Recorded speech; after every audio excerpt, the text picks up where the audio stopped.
Hear that? Nothing? Me neither.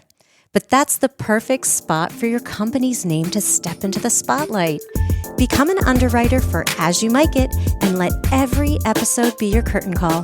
Slip a note to podcast@pashakespeare.org for more information. Welcome to a special bonus episode of As You Mic It in the Spotlight. Before we begin, a quick content advisory. The following conversation contains an unusual amount of discussion about Dungeons & Dragons, mechanics, character optimization, and exactly how Sherlock Holmes should be built as a D&D character. If phrases like point buy, dump stat, or min-maxing are already part of your vocabulary, then you're in good company. If they aren't, welcome anyway. Connie Behringer sits down with actor Maboud Ebrahimzadeh to tackle an entirely unnecessary and therefore completely essential question. What would Sherlock Holmes' Dungeons & Dragons characters sheet look like? The game is afoot. Maboud, thank you so much for coming back and joining us here. Yeah. I would love it if we could take this opportunity to pull together a character sheet for Sherlock for Dungeons and Dragons. Right of course, I don't have any dice for you. Oh, I have a dice app. Digital dice. Let's take out the digital dice. And for people who don't know, I've been obsessively harassing Maboud ever since he got here last season because I learned that he is a prolific gamer and enjoys himself some Dungeons and Dragons. That I do. Yeah. That I do. You're a big time game master. Dungeon. Do you prefer Dungeon Master or Game Master? You know, I think I prefer Game Master. Yeah. As opposed to Dungeon Master. There's so much more than dungeoneering. Yeah. Yeah. Yeah. Yeah. Because it's so much of the job. Yeah. is about preparing the game for everyone else to enjoy and to be a part of, and designing interactions, encounters, and whatnot, especially if you're not going off of a module or something like that. It's about building the world and building the game, not just about building a literal dungeon or just a boss fight or something like that, some like combat encounter. To me, it's so much more about the texture of the world. Yeah. And so for me, that's why I'm like, no, I'm not really a dungeon master. I'm a game master. Yeah. I build out the game or world, Absolute world that sort of building. thing. World builder. Yeah. Yeah. I love that. And I didn't realize how many actors found that D&D is an excellent pastime for them. Oh my goodness. It's, even in Coriolanus, we have Jeffrey Kent, who wrote an article for the Quill. And that's how I learned that he used D&D as sort of his gateway in imaginary play to want to become an actor and fight director and fight choreographer, all of those things. He was really, really into that. So I cornered him and made him do a Coriolanus character sheet. That's awesome. And so now I'm cornering you. That's awesome. And let's do a character sheet. Let's roll one up for Sherlock. Okay.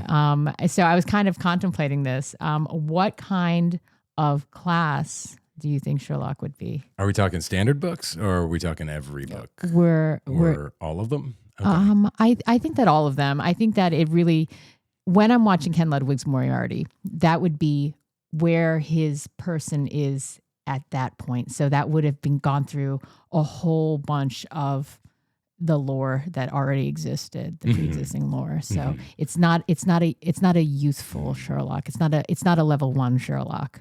Yeah. No. It's definitely not a level 1 Sherlock. Although even a level 1 Sherlock would be somewhat overpowered. Okay, so let me think about this from what he's good at, and we'll sort of build around that. Yeah. So he's incredibly smart. Yes. But he's also incredibly perceptive. So, yes. I mean, that's telling us right there that his two main stats would be intelligence and wisdom.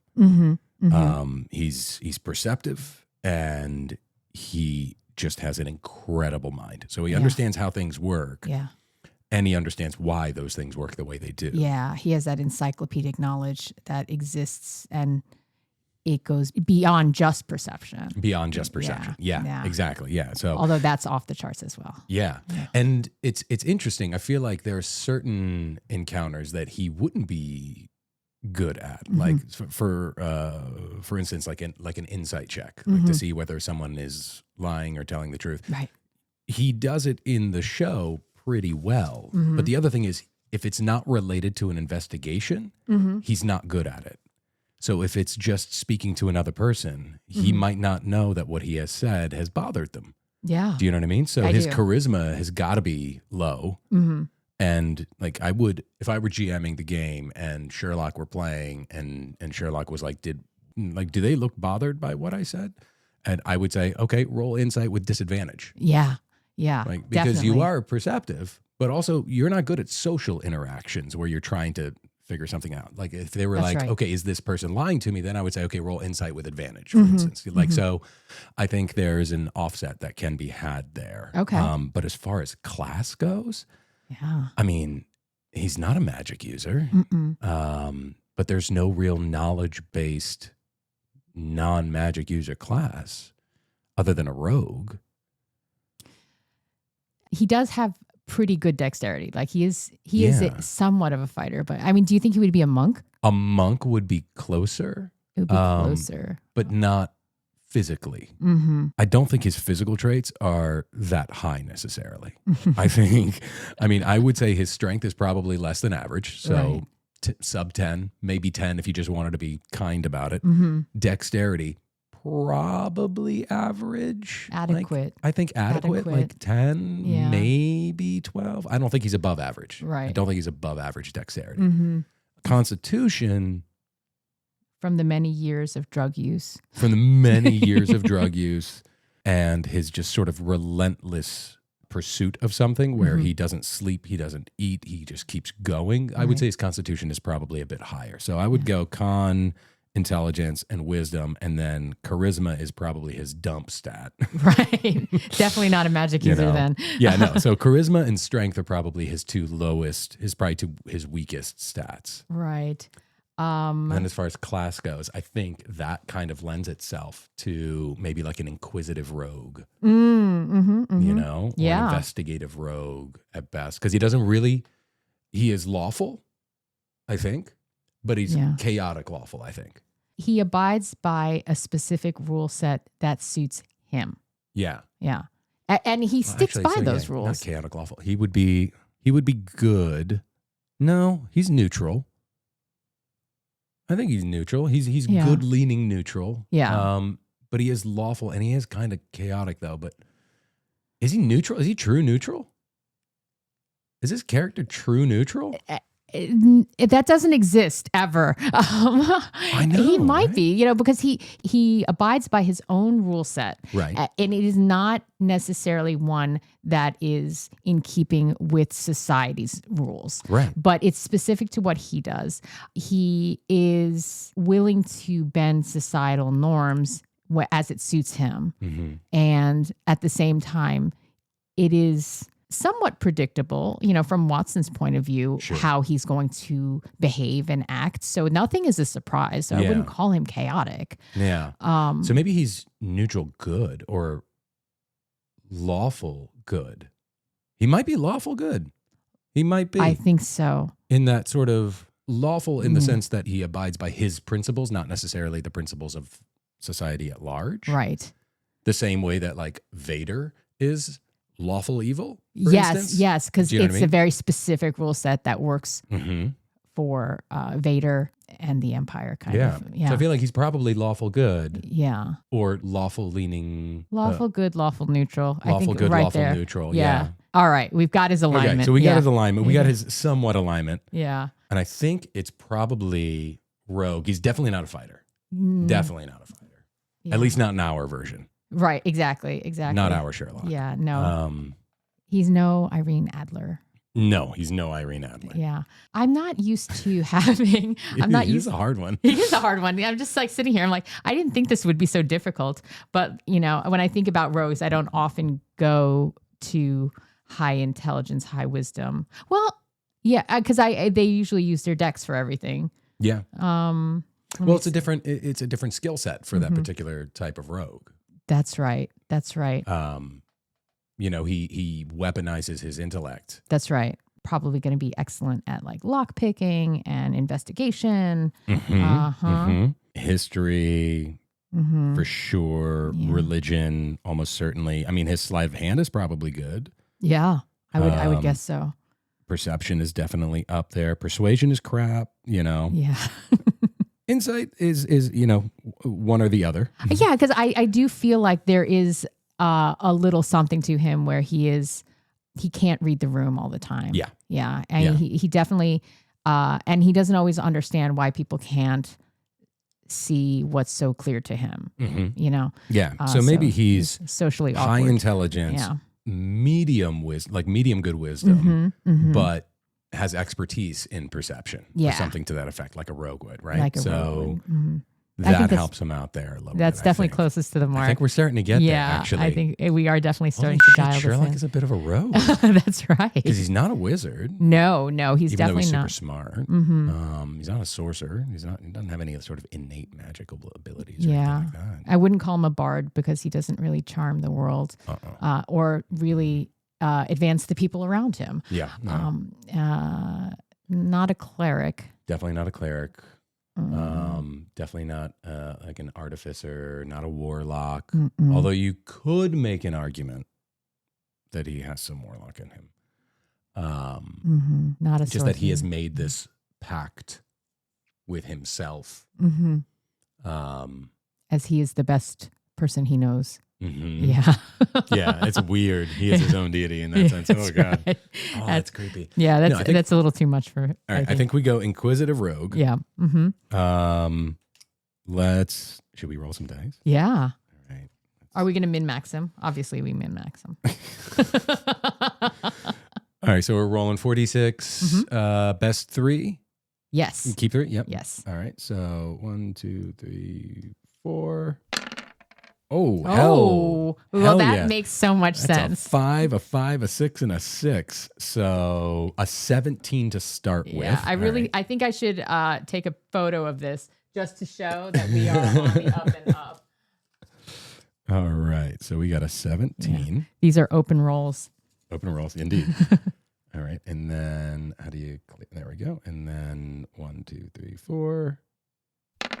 Ooh, a 5, a 2, and a 1. That's pretty accurate. 7, 8. All right, 8. That's his That's charisma. probably charisma. It's probably going to charisma. Yeah. 1, 2, 3, 4. 5, 6, 3, 2. So we're looking at 14. Constitution. Maybe a 14 con. Let's roll again. 12 total. 11. So 4, 4, 3, 1. Strength. So 11. Uh, I don't know. We're okay. 13 is the next one. 5, 5, 3, 1. So maybe that should be his strength, and 14 should be his wisdom. So I mean, it's a decent set of Oh. rolls so far. Oh, and another 14. Yeah. Okay, so 6, 4, 6, and a 1. Mm-hmm. All right, so we got 17, 14, 14, 13, 11, 8. Mm-hmm. All right, I think 8 goes charisma. Yeah. His chaw. Yeah, his cha. His cha is wanting. So that's Let's a -2 mod. Yep. 11, let's go strength. Mhm. 13 will go dex. 14 and 14. So we got con and whiz. Mhm. And then 17 intelligence. Okay. Beautiful. Wow. All right. We got a hell of a sheet here. Okay. All right. Let me write all of this down. All right. Strength 11. Dex 13. Oh my God. I can't believe I'm doing this. 14 con. I love that you're doing this. 17. 14 wisdom and an 8 in charisma. That's not a bad It's not a not. bad starting set. Yeah. Because I will say that like I have loved my time here at Pennsylvania Shakespeare Festival, and this has been the funnest season, but I think this might be the most fun I've had.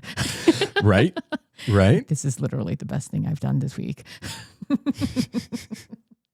So he's got a 0 strength modifier. Right. He's got a +1 dex modifier. Yeah.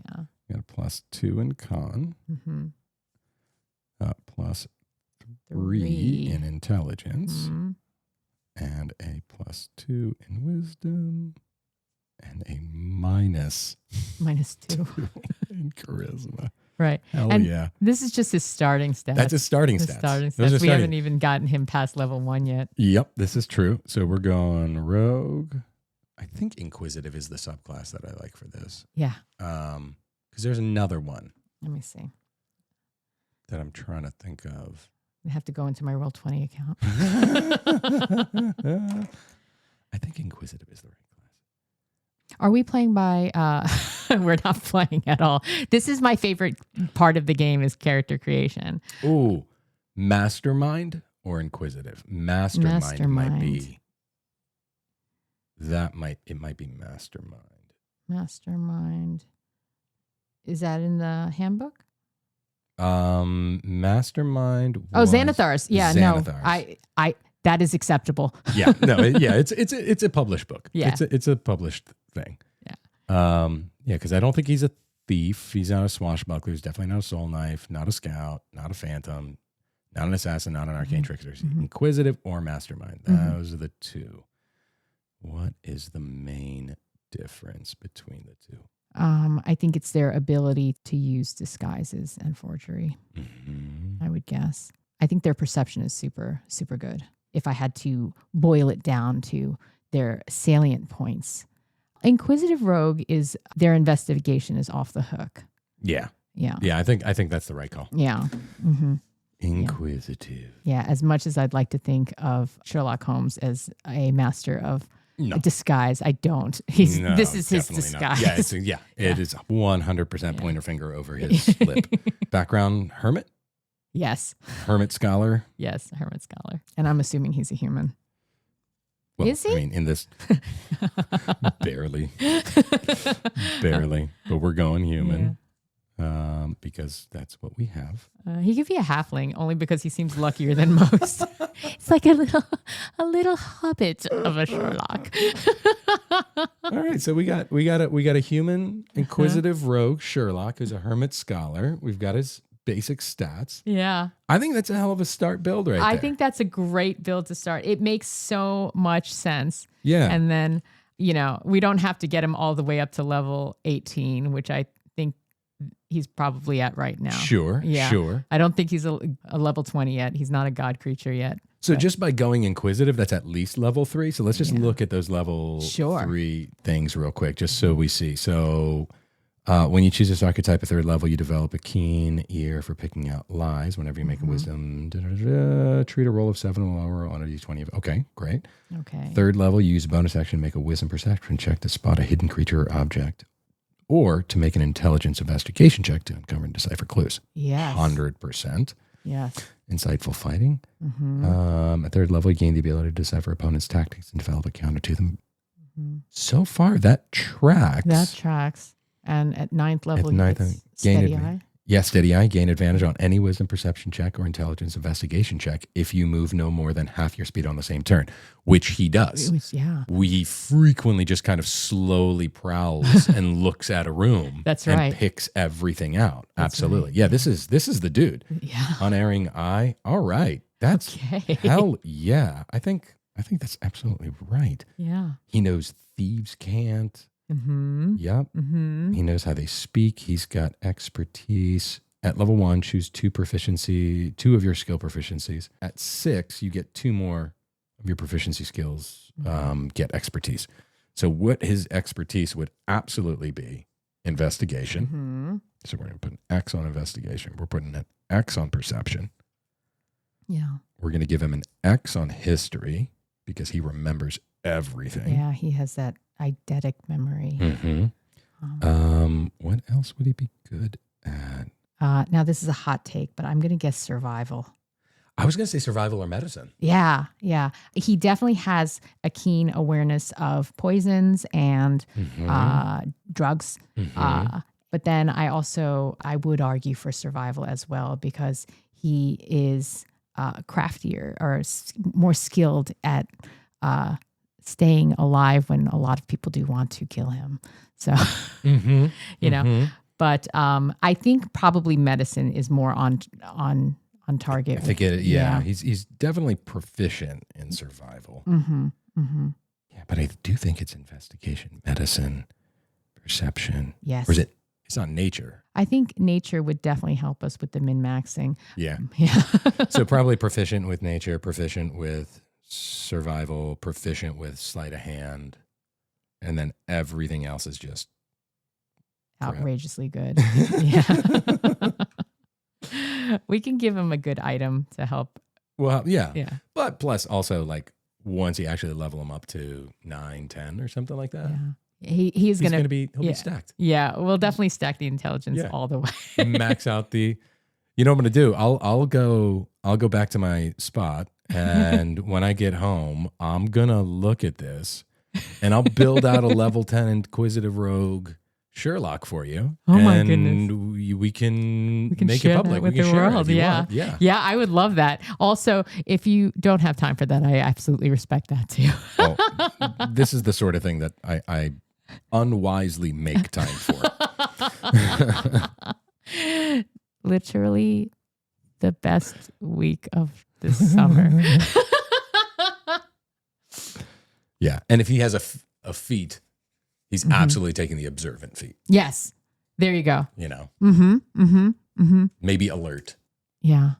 Yeah. I was thinking, I'm like, would he be one to take on another class?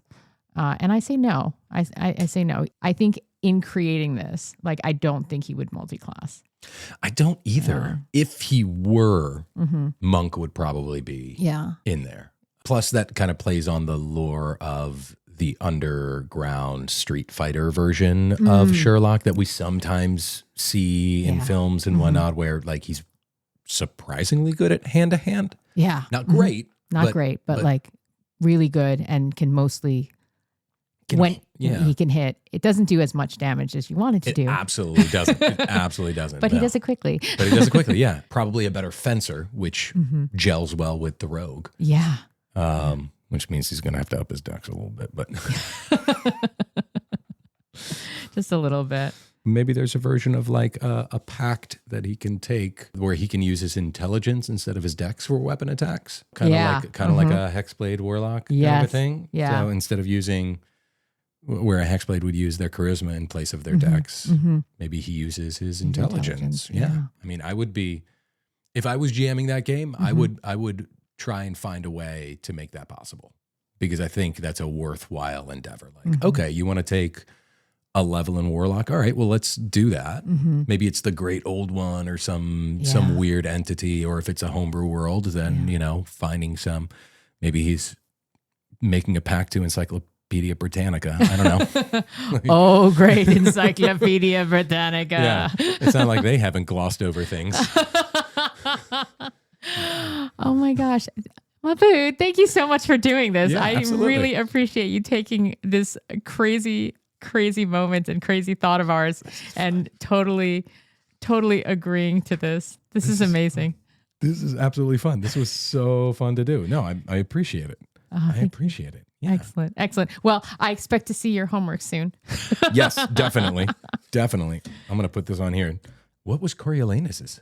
So I didn't write it down, but Coriolanus is a barbarian. That makes sense. Yeah, definitely focused in Constitution. His alignment was, I think we had him as lawful neutral because Coriolanus does have a very specific set of rules, but will be willing to flip the table and rage out because he has very little control over that. He's not doing it with evil intent, but he's not, or chaotic intent, but he's definitely not always on the good side of things.